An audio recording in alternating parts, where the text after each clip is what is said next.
Sigue sin ser promulgada la ley que restituye la detención preliminar en casos de no flagrancia, lo que favorece directamente a los criminales. El gobierno claramente no está apurado en este asunto, y el Congreso recién podría ver este asunto en marzo. Para hablar de esto y otros temas de interés nacional, hemos invitado a la exministra de Justicia y Derechos Humanos, Ana Neira. Estas entrevistas llegan gracias al programa de membresías aliados de Ojo Público. Los invitamos a suscribirse. Muchas gracias por aceptar la invitación, Ana. Bienvenida a Ojo Público. Gracias por la invitación, Enrique. Un gusto estar en Ojo Público. Adhiere la idea de que la no promulgación de esta ley obedece en realidad al interés del gobierno de proteger al vocero presidencial Freddy Hinojosa. No solo a él, probablemente. Me parece que al final están cuidando de alguna manera varias personas investigadas en el gobierno, varias personas investigadas en el entorno presidencial y en general probablemente aliados políticos que también potencialmente podrían ser afectados por esta figura, ¿no? Ayer un congresista, en estos días, un congresista admitía que... Alejandro Muñante admitía que no había leído la letra pequeña de la norma, ¿no? No sé si... Lo cual es la admisión de un trabajo muy poco diligente, ¿no? Pero y no sé si realmente es cierto, ¿no? Si ese fuera realmente digamos, la motivación, pues si me he equivocado a ese nivel tan pequeño, corrijo inmediatamente ese error pequeño, ¿no? No me demoro todo este tiempo en hacer esa corrección. Entonces, no parece muy verosímil tampoco. Entonces sí creo que hay varios intereses que tienen, justamente buscan que esa norma no esté vigente para no poder aplicarla y para que nos quedemos solo en el contexto de flagrancia, que como sabemos hay ciertos delitos, como la corrupción, que es muy difícil que podamos encontrar a alguien en flagrancia. Esta idea que tenemos de la persona recibiendo fajos de dinero y que eso la podemos captar un policía, pues claramente no sucede en la vida cotidiana de casi ningún país o casi ningún entorno, entonces no va a pasar. Lo y que no se va a argumenta poder el tener, Congreso, ¿no? Incluido el señor Muñante, el que usted ha mencionado, es que necesitan juntar 78 firmas. Para poder hacer el pleno extraordinario y poder verlo antes de marzo, ¿no? Pero si hubiera real interés, esas 78 firmas sería cuestión de juntarlas en horas. Claramente, porque en teoría todos están sesionando, ya están de vuelta. Y se aprobó la restitución hace unos meses. Existe el número de votos en teoría para insistir en poder la hacerlo norma. sin ninguna complicación. Están sesionando en comisiones. Digamos, la única imposibilidad sería que, por ejemplo, estuvieran en semana de representación, que dificulta que se puedan reunir. Igual, ¿no? ¿No? Existen firmas electrónicas, podrían ir avanzando en la convocatoria. Son excusa, ¿no? Claramente. De hecho, han logrado convocatorias extraordinarias en diferentes temas cuando realmente lo han querido, ¿no? Cuando les ha interesado, sí. Totalmente. Esto no parece ser el caso. Es cierto que efectivamente el Ejecutivo observó la norma esperando además todo el plazo para observar. Obviamente no fue, quiero decir, fue algo intencional. Sabían que recién en marzo podía verse el tema, ¿no? Se esperó a que estuviera en el receso parlamentario para justamente dilatar esto. Probablemente sabían que venían algunas investigaciones que podrían eventualmente generar detenciones potenciales, pero claramente si el Congreso hubiera querido, hubiera podido aprovechar este espacio para poder avanzar. No lo ha hecho, claramente porque no tiene la intención de hacerlo, porque al final creo que todos potencialmente, y también lo decían congresistas en estos días, no quieren que se use políticamente la detención preliminar. En el fondo están cuidando intereses personales, ¿no? No están pensando en que la detención preliminar se use para combatir el crimen. Y lo peligroso, perdón, ahí Enrique, si me permites, es que normalmente cuando hay una ola criminal, cuando hay una ola de inseguridad ciudadana, los gobiernos, los congresos se dan más herramientas para combatir el crimen, desde lo legal. Acá se quitan, ¿no? Acá se quitan, ¿no? Sí. Que creo que es lo que más preocupa desde un plano legal. Ya ni siquiera vamos a pensar en estrategias de investigación que claramente no existen, ¿no? Si vemos el trabajo del ministro del Interior. Bueno, hay un aroma de complicidad entre el Congreso, el Ejecutivo y organizaciones criminales, más o menos evidente, ¿no? Que podemos verificar además con muchos actos concretos, con muchas modificaciones que además al final parecen, y creo que de manera efectiva podemos ver que están yendo más bien a hacer retroceder la lucha contra el crimen, ¿no? En muchos aspectos. Le cambio de tema. ¿Le preocupan algunas decisiones de la Fiscalía? Hago referencia, por ejemplo, a investigaciones contra el fiscal Vela, del caso Lavallato, la doctora Silvana Carrión, José Domingo Pérez, la propia exfiscal de la Nación, Zoraida Ábalos. ¿Qué piensa este tema? A mí me preocupa cuando este tipo de acciones se hacen sin tener una valoración mínima de dónde proviene, digamos, la fuente de la información de estas denuncias, ¿no? En general, todos sabemos, creo, que el cuestionamiento del acuerdo de colaboración eficaz de Odebrecht ha sido más bien un cuestionamiento político, ¿no? Detrás no hay un intento de transparencia, no hay un intento de justamente buscar justicia. ¿Le interesa bajarse el acuerdo? quiero decir, ese siempre ha sido el cuestionamiento al acuerdo, ¿no? Creo que la fiscal hace mal en no darse cuenta que la denuncia viene de ese sector. La fiscal Espinosa. La fiscal de Espinosa, sí. Simplemente tomar esa denuncia y casi trasladarla a una denuncia respaldada por la más alta autoridad de la fiscalía, ¿no? Yo creo que ella tendría que entender que tiene que hacer algunos filtros previos antes de formalizar una investigación a este nivel, porque al final lo que hace esto es perjudicar investigaciones en curso. Ya no es además la primera investigación que se inicia contra los fiscales Vela y José Domingo Pérez. Y nuevamente yo creo que varios de nosotros, yo misma en algún momento he discrepado con algunas actuaciones de ellos, en algún momento, en algún contexto, pero no creo que eso debería llevar a que la crítica específica contra acciones concretas que ellos han llevado a cabo debilite investigaciones que están en curso, debilite procesos que están en curso. Creo que nosotros, si en verdad creemos en la nacionalidad del país, deberíamos dejar que ellos hagan su trabajo y que realmente como fiscalía, como fiscales, puedan llevar a cabo las investigaciones y puedan impulsar los casos. Si desde la propia fiscalía vamos a tomar acciones para debilitarlos, en un momento en que están llevando tal vez a cabo los principales procesos penales del país, y que eso lo tome la fiscal de la Nación sin hacer filtro con la información que recibe, sí me parece que es preocupante, ¿no? Sobre todo porque cuando uno lee quiénes son los que proponen la denuncia, el señor Francia y Pacheco Mandujano, uno se da cuenta que son abogados del señor Monteverde, que está prófugo.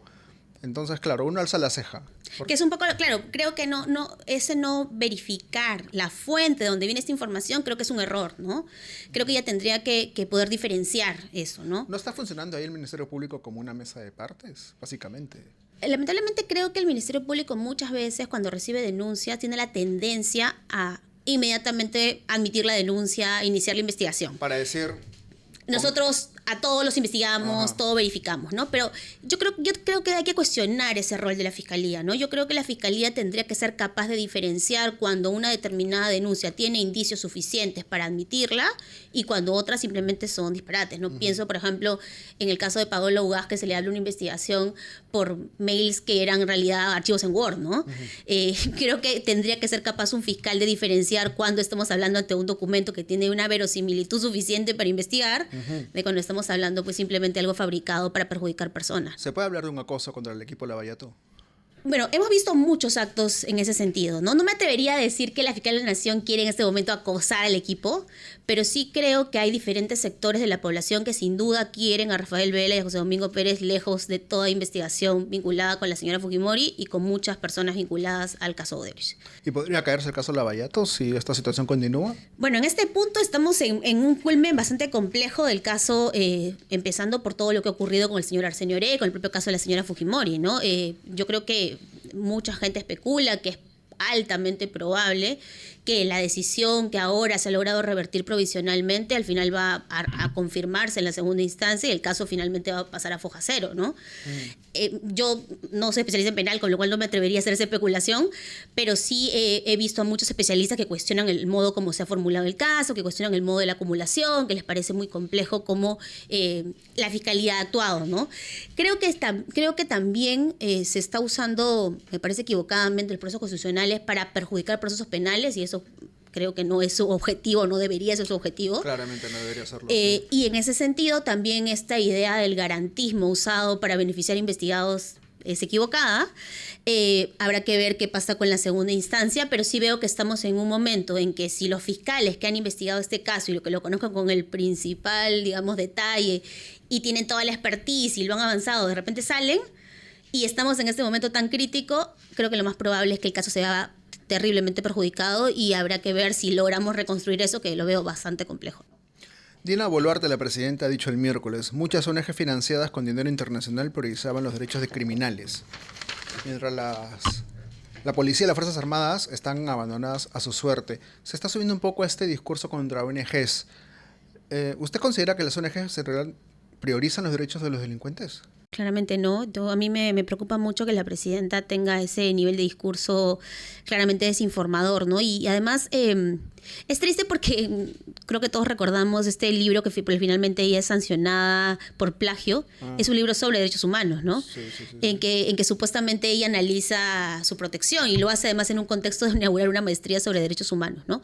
Pero no, yo creo que el discurso, ¿no?, que está calando lamentablemente de que las ONG son estas organizaciones casi pues con una agenda que destruye el país, es un discurso que lamentablemente ha calado, pero que es totalmente falso, ¿no?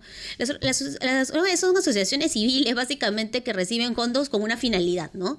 Y esta finalidad puede ir desde, por ejemplo, cultivo alternativo al hoja de coca, café, cacao, ¿no es cierto?, hasta evidentemente defender una agenda vinculada con derechos productivos de las mujeres, pero también puede ir a temas de lectura, de nutrición, de hambre, digamos, son agendas tan diversas que el pretender que todas son pues estas casi ONGs abortivas, como mucha gente quiere decir, es pues totalmente que desconoce de dónde parten, ¿no? Pero además, esta idea de que casi pues gastan los fondos, no sé, cerrados en su casa y que nadie sabe de dónde provienen es claramente desconocer todos los niveles de control que hay en la cooperación internacional, ¿no? Yo animo que mucha gente seguro que nos escucha o que nos ve sabe cuántos controles tiene que pasar uno cuando recibe un sol de la cooperación internacional. Yo en mi vida he recibido más control.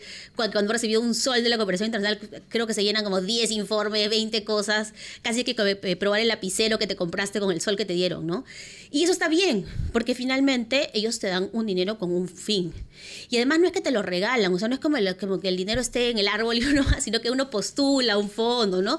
La presidenta en realidad, creo, fastidiada por las investigaciones en el marco de... Está buscando tablas de salvación para desviar un poco la atención. Pero además, pero no solo por los más recientes del caso Robles, hay que pensar que yo he visto en el transcurso de estos días varias noticias que dirían, ¿no?, que especulan, que se da en el contexto del el comandante general de la policía, ya incluido de manera formal en la muerte de uno de los manifestantes en Lima, en el contexto de las marchas, ¿no? Uh-huh. Entonces, claro, fastidiada por eso, dice que ¿por qué se ha producido la inclusión del comandante general de la policía? Porque lo denunciaron las ONG, ¿no?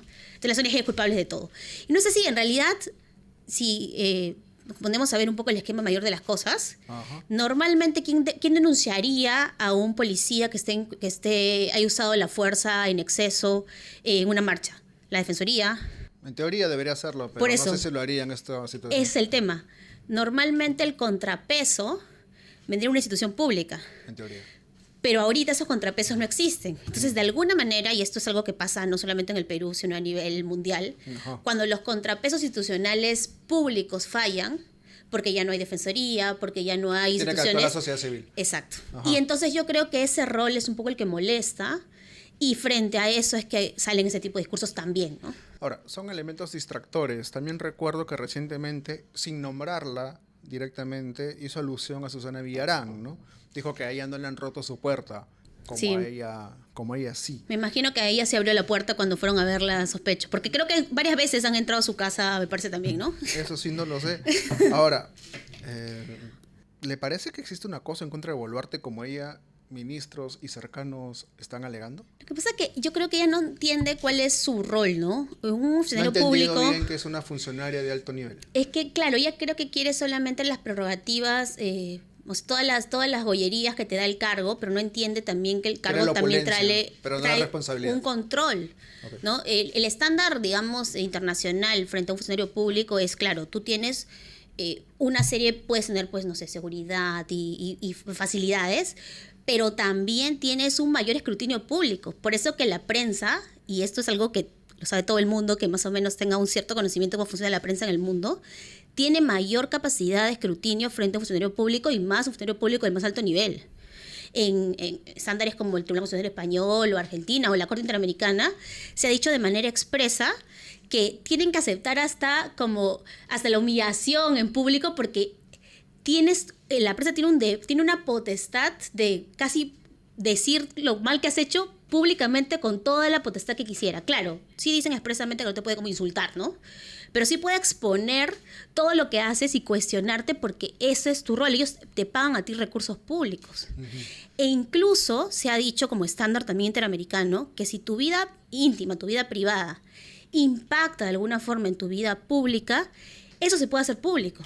Entonces, por ejemplo, claro, a mí no me interesa, por ejemplo, con quién pasas tu fin de semana. No, pues no me interesa tu vida íntima. Pero si en ese contexto tú te llevas tu carro presidencial y tú te reúnes con una persona que tiene contratos con el Estado y esa persona luego es favorecida en una contratación pública o luego es contratada por algo. Ahí sí tiene sentido que explicas con quién estuviste, claro. Efectivamente, entonces eso es la base del escrutinio público en cualquier esquema mínimamente democrático. Pero cuando se intenta usar ese escrutinio con la señora, ella comienza a victimizarse y alude a su raza, a su sexo, a dónde proviene. O propone temas que son claramente distractores, como la pena de muerte famosa que lanzó hace un par de meses aproximadamente. Claro. ¿No? Entonces ese es el problema, o sea, ella no entiende que al final representar al país, como ella dice, no es usar Rolex, ¿no? El representar al país también implica entender la naturaleza de su cargo, que por un lado implica el control y por otro lado implica gobernar, ¿no? Que es algo que tampoco lamentablemente estamos viendo en muchos temas, incluyendo la inseguridad ciudadana, por supuesto, ¿no?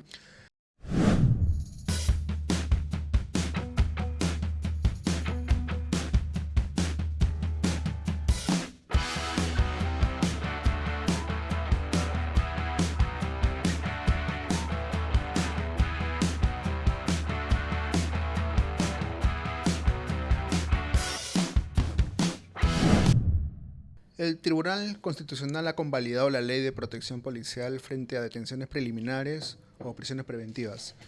¿Qué piensa de esta decisión del TC, doctora Neira? A mí me preocupa mucho que estemos teniendo este enfoque en el cual permitimos que la policía tenga esa serie de protecciones que en verdad hay que decir primero que ya tenían. O sea, la policía en general no es que esté sometida, como muchos pretenden hacernos creer, a una serie de controles excesivos que le impiden su trabajo. No creo que muchas veces el discurso de los ministros, el discurso del propio presidente en algún punto, es que la policía carece de mecanismos para poder ejercer su trabajo. Esto serán los mecanismos que ellos no les proveen, pero los legales existen en muchos contextos. Okay. Lo que sí, evidentemente, se les impide hacer uso de la fuerza. Ahora, si nosotros sacamos una norma en la que decimos que una persona, un policía, no puede nunca ser retenido preliminarmente o nunca ser retenido de manera preventiva, creo que los incentivos para el abuso son enormes. Eso es lo que creo muchos pretendíamos que el tribunal diga, ¿no? Establecer algún tipo de control o incluso decir que esto era abiertamente inconstitucional si es que, por ejemplo... O si no, que por lo menos establecer algún tipo de parámetro, ¿no? Claro, límites. O decir que esto podía operar en todo caso cuando estuvieran haciendo ejercicio de su función. Por ejemplo, imaginemos que una persona, no sé, usa esto en un contexto familiar. Usa su arma de reglamento y esto lamentablemente ha pasado muchas veces. Miremos este caso altamente sonado de este policía que se termina suicidando, pero que previamente había matado a su antes pareja, ¿no? No recuerdo ahorita los nombres de este caso más o menos reciente, que fue ¿no? encontrado ahorcado en un hotel. Efectivamente, ¿no? Entonces, eso todo es un contexto personal. Y todo es usando las prerrogativas de ser policía, con información que obtuvo como su cargo. Entonces, lamentablemente sí hay mal uso también de las herramientas policiales por personas que son policías en actividad. Entonces, imaginemos que en ese contexto, por ejemplo, se usa un arma de reglamento. ¿Eso también está en el contexto de esta ley de protección policial? Mi lógica me llevaría a decir que no, ¿no? Porque esta ley debería operar en el contexto de un funcionamiento, digamos, de tu función como policía, pero la ley no es así de clara. Yo por lo menos hubiera esperado que el tribunal diga de manera clara esto y zanje esta discusión, ¿no? Hubiera esperado que diga, esto opera cuando las personas están haciendo patrullaje o están haciendo algún tipo de función vinculada con lo policial. No ha sido ese el caso. Y evidentemente yo hubiera sido el colmo porque el tribunal dijera que pueden hacer uso abusivo de la fuerza. Esto evidentemente nunca estuvo permitido, ¿no? Entonces, creo que es peligroso cuando generamos incentivos para que la policía pueda utilizar armas de reglamento u otro tipo de prerrogativas policiales excediendo lo que debe hacer, ¿no? Creo que garantizar impunidad en general siempre es peligroso porque, y esto es ya con la naturaleza humana, cuando quitamos controles, probablemente la gente va a levantar esos límites. Va a aprovecharse, y claramente. Y hay posibilidad de abuso, ¿no? Ahora, ¿no estaba esperando demasiado este tribunal? No, yo esperaba muy poquito, la verdad, pero por lo menos para algún parámetro hubiera esperado, ¿no? Eso de que lo hagan por lo menos que su función policial era tal vez lo poquito que yo esperaba y eso tampoco fue tan claro, me parece, todavía en la sentencia, ¿no? Ni eso, digamos. Sí. Correcto. Usted fue secretaria técnica de la Comisión de Alto Nivel de Reforma Política. Esto fue el año 2019, si mal no recuerdo, ¿no? 2019, sí, inicios. Correcto, sí. Se lo planteaba porque recientemente se ha aprobado este financiamiento privado para partidos políticos. Yo en principio no estoy en desacuerdo, pero no sé si usted tiene algún tipo de observación al respecto. Sí, la norma saca varias cosas. Una de ellas es que se permita nuevamente que las personas jurídicas, las empresas, digamos, Exacto. puedan aportar a los partidos.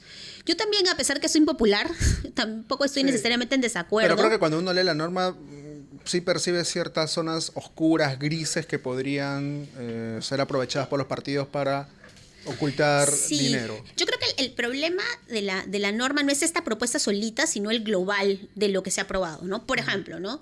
En financiamiento público, o sea, el dinero que reciben del Estado, se va a permitir ahora que lo puedan usar para financiar abogados. Efectivamente. Ya, esto, por ejemplo, ya... Para pagar sus propios abogados, para que la gente entienda. Sí, para que o los sea, partidos claro. puedan pagar a sus propios abogados que los defiendan. Y no solo los partidos, o sea, el directivo del partido Exacto. que tenga su proceso penal X por Va a cualquier poder cosa, pagar su abogado con dinero con la público. plata recibido, o sea, como pasa ahora con los ministros. Entonces, Sí, sí, sí. y a eso, por ejemplo, a mí me hace mucho ruido porque digo, No, o sea, cualquiera le tendría que porque hacer ruido. tienen un proceso penal en trámite que de repente se pague con fondos Eso públicos. lo vamos a pagar nosotros. Sí, eso, por ejemplo, esa me parece que está bastante mal. Y luego hay otra cosa que también me llamó la atención y le confieso que no sé realmente de dónde salió, que es esto de que ahora abren una cuenta en el Banco de la Nación y yo, persona natural, voy y digo, yo quiero aportar al partido, doy mi nombre, pero ya no aparezco como que aporto al partido A o al B o al C, no aparezco aporto. Entonces ya no va a quedar claro mi conexión a qué partido aporté. Entonces puedo haber aportado cualquiera. Y claro, parte de la razón para hacer transparente el financiamiento es para que quede claro cuál es mi conexión con este partido, qué intereses están detrás de este aporte. Y en ese sentido, qué el interés voy a querer luego defender cuando este partido eventualmente salga electo, ¿no? Esa es la idea detrás de la transparencia del financiamiento. Y a eso no va a existir. Y eso rompe la idea de que el aporte anónimo existe. Si existe bajo esa figura, ¿no? Y claro, entonces hay más cosas y claro, digamos, si esto existe, yo no veo, para ser honesta, a un empresario o una empresa poniendo su nombre, no sé cuánta empresa, no sé cuantitos SA, si tengo esta opción de no aparecer. Obvio, si le dan la opción de permanecer anónimo, lo va a aprovechar. Y además hemos ampliado los topes, que es cierto que no, digamos, puede parecer bastante poquito, pero igual, o sea, poquito para nosotros que, no, bueno, poquito en realidad para nosotros no, pero para las empresas puede ser poquito, porque están ahora, digamos, están en 120 UITs, estaban antes en 100, ¿no? Y otro rubro que a mí siempre me genera, siempre que he debatido reforma de financiamiento, a mí me genera mucho cuestionamiento, es el tema de la actividad proselitista, ¿no? Que son estas tipo el cóctel, Sí. la rifa, ¿no? Les han aumentado a 200 UITs por cada actividad.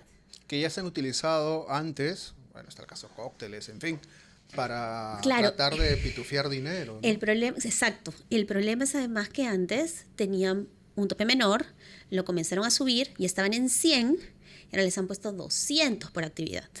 Entonces estamos hablando de una cantidad enorme de dinero que es cierto que tiene que ser identificado en unas listitas, pero no es como una identificación, pues así como mi nombre y apellido en el aporte. Entonces la verdad que permite también anonimizar mucho tu aportación. Sí, claro. Entonces, esos puntos de la reforma y otros más, pero me generan ruido y creo que al final, y es un poco lo que yo valoraba en estos días que analizaba la norma, creo que en general lo que hacen definitivamente es quitar incentivos para el control, buscan oscurecer, ¿no? Claramente aquí no hay un afán de transparencia, sino todo lo contrario. Entonces, eso es complicado que podamos, compatibilizarlo con el objetivo que supuestamente se vendió en el año 2020. Recordarán que cuando la Comisión de Reforma Política hizo la propuesta en el 2019, esto generó una reforma, que supuestamente una reforma muy buena que se hizo en el 2020, pero que ya cuando uno analiza hoy en el 2025, y yo lo he hecho hace poco a poco, casi todo lo de esa reforma se ha ido retrocediendo. Han ido retrocediendo, han ido anulando cosas. Han bajado cambiándolas. multas. Pasó además con el tema de las PASO. Ha pasado con casi todo. Y el tema de las PASO ha tenido directa incidencia con, no sé cómo llamarlo, la hemorragia. La proliferación de partidos políticos. La hemorragia de partidos políticos entre comillas, hay que decirlo, ¿no? Que tenemos hoy 41, 42 inscritos, 30 más en proceso de inscripción. Podemos llegar a un récord absolutamente mundial, creo yo, de partidos y esto políticos puede inscritos ser, para el 2026. Y puede ser inmanejable. A eso iba, esa es mi pregunta. Sí. ¿Es viable una elección con este número de partidos? Quiero decir, formalmente sí, Sí, claro. se puede hacer. Pero hablo ya desde el punto de vista institucional, democrático. ¿Es posible una elección con más de 50 partidos? A mí me parece muy compleja, incluso en términos de comprensión de las propuestas, de identificación, hasta para, no sé, ¿no? Me parece una tómbola, ¿no? Sí, y saber quién es quién, ¿no? Incluso hasta los candidatos presidenciales, imaginemos, hay que emprenderse solo un candidato presidencial. Nos aprenderemos 50, 60, 80 candidatos presidenciales, ahí ya no vamos a poder ni diferenciar las personas, ya ni siquiera quiero decir la oferta. Y si a eso le sumamos la elección congresal, con elección ahora de Senado y Cámara de Diputados, con la complejidad además, que ya no entraremos en ese detalle porque es mucho más difícil de entender los diferentes sistemas de elección que se van a dar de manera concurrente en el contexto de la elección 2026, porque va a haber que elegir a unos por todo el país, otros por algunos distritos. Porque va a haber diputado y senador.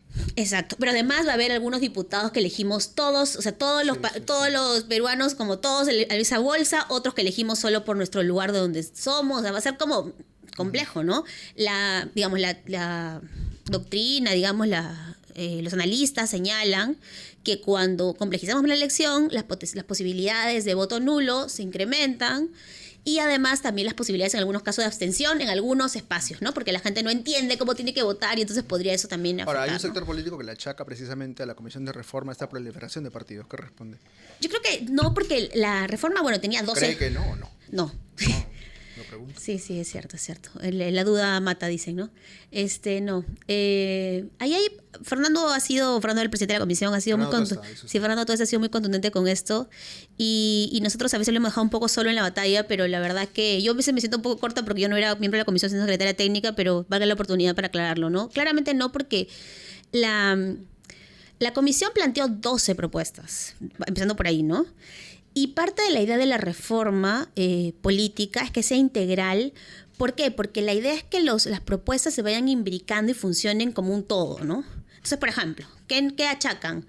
La comisión bajó los requisitos para inscribir partidos. Claro, ahora son afiliados y no firmas. Bueno, en ese momento. En ese momento eran, ahora ya han vuelto a ser adherentes nuevamente. ¿Por qué? Porque como correlato a hacer esa reducción de requisitos de inscripción, ponía las elecciones primarias, las PASO, como un mecanismo para que ese es el filtro. Uh-huh. Ok, tú escribías potencialmente muchos partidos. Claro, pero los PASO eran finalmente como un filtro, claro. Porque solo quienes pasaran, o sea, solo quienes lograran pasar ese filtro, conseguir que cierta cantidad de votantes fueran a votarlos en esa elección previa, digamos, podían participar. Número de participación para continuar poder participar en la elección carrera. general. Claro, entonces ese era el filtro, ¿no? Pero claro, si tú abriste la primera puerta, pero quitaste la segunda puerta de filtro, en realidad el error es tuyo, porque no has aplicado la reforma como se concibió.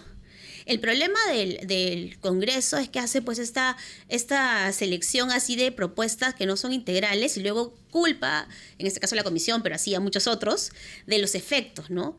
Y claro, ese es no entienden la lógica detrás, ¿no? Hay que decir que las PASO no están eliminadas, sino que son voluntarias, son facultativas. Exacto. Pero lo que sí es cierto es que cuando uno estudia a nivel ya de todos los últimos años las elecciones, cuando han sido facultativas, antes no eran facultativas, era un mecanismo adicional que podía existir, casi siempre los partidos utilizaron la elección a través de delegados, ¿no? O sea, el partido elige a los delegados y los delegados eligen a la gente. Es lo que normalmente ocurre. Y es lo que posiblemente va a ocurrir. Pero solo para cerrar la idea, yo creo que el problema es cuando no entendemos la lógica detrás de las reformas y entonces aprobamos una, pero no entendemos que como aprobamos una, tenemos que aprobar la 2 para que tenga el efecto buscado, ¿no? Uh-huh. Yo creo que el Congreso aprobó la 1, que abrió la puerta así enorme, pero le faltó aprobar la 2, que tenía que cerrar la compuerta, ¿no? Y entonces no ha tenido el efecto que se esperaba, porque esa era la idea, ¿no? Otra cosa que se planteaba era que no hubiera voto preferencial, lo han vuelto a restituir, entonces no pueden pretender echarle la culpa a la comisión cuando muchas de las cosas que la comisión planteó, en realidad cuando uno hace un comparado hoy, casi todo se lo han revertido en los últimos años desde que se aprobaron, ¿no? ¿Es posible algún tipo de alianzas entre candidatos? Yo lo veo poco probable en la medida de que el 2021 demostró que uno con un 10-12% máximo ya está peleando la segunda vuelta. Entonces, claro, frente a un incentivo así, es poco probable que alguien quiera decir... Yo cedo por el bien común, ¿no? No, claro. Antes quizás alguien en 6, 8 podía decir, no, estoy lejos. Claro. Pero ahora en realidad uno con 6, 8... Claro, incluso... puede estar cerca. Pedro Castillo con su 1% en los últimos meses pudo llegar, ¿no? Sí, o sea, todo es... O sea, lo que pasa es que creo que antes hacia los 3 meses, nosotros más o menos podemos dilucidar quiénes llegarían a la segunda vuelta. Ahora es un albur, ¿no? Sí. Entonces... Bueno, siempre fue medio albur el Perú, pero ahora claro, es peor, ¿no? ahora es peor. O sea, era un albur controlado, creo. O sea, teníamos un albur entre acotado, 4. acotado. Un albur, exacto, un albur entre 4. Ahora tenemos un albur entre 40, ¿no? Entonces, creo que el incentivo es menor, pero también creo que tendrán que ser, hasta cierto punto, estratégicos, porque también el voto se va a diseminar más.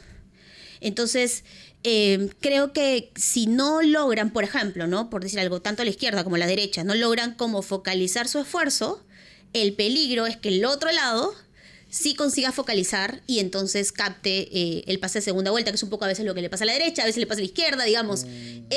Ahora, sí estoy de acuerdo en la reflexión de que no hay incentivos para hacerlo, con lo cual en el contexto de un dilema prisionero nadie lo haría y probablemente al final el que tenga más suerte en el contexto del apoyo logre el pase, ¿no? Varios han estado conversando, parece que casi nadie lo ha logrado, incluso los que parecían que estaban más articulados institucionalmente se han terminado destruyendo.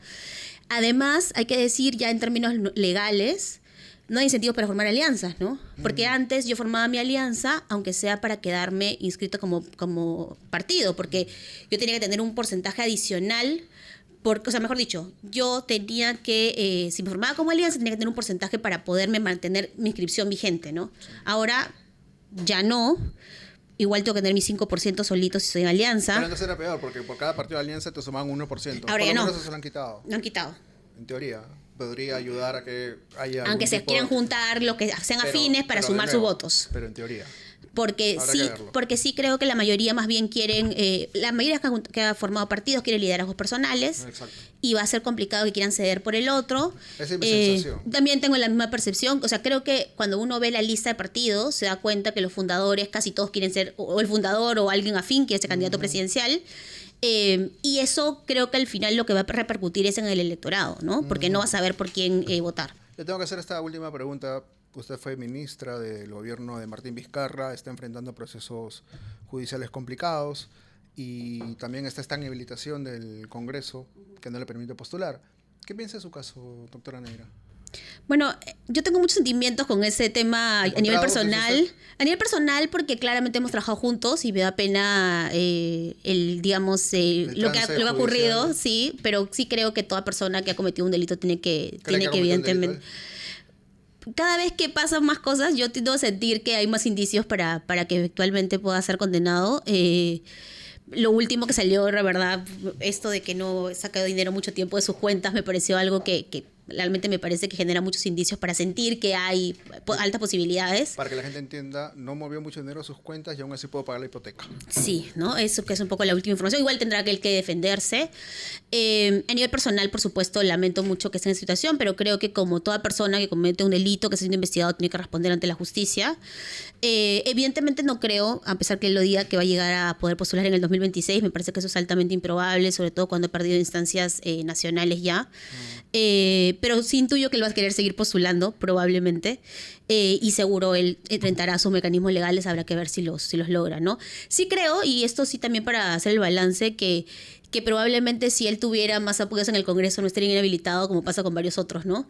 O sea, sí creo que lo que evidencia su caso, en medio de lo que él tendrá que responder penalmente, es que sí hay una persecución selectiva contra algunas personas que consideran eventualmente el Congreso que tiene más posibilidades de tener cierto apoyo político. Y creo que el Congreso, en todo caso, por lo menos debería poner el mismo baremo a toda persona que considere que ha cometido algún tipo de infracción constitucional. No solamente a los que quiere eventualmente perjudicar. Y no está pasando solo con él, lamentablemente. Incluso está pasando con Víctor Zamora y Salvador Solar, que además había hasta prescrito la posibilidad de aplicárselo y lo han hecho simplemente para querer perjudicarlo, a pesar de que le ha dicho que no quiere postular, ¿no? Muchas gracias, doctora. Muchas gracias por la también. entrevista con Ojo Público. Gracias. Ha sido muy amable. Igualmente, gracias.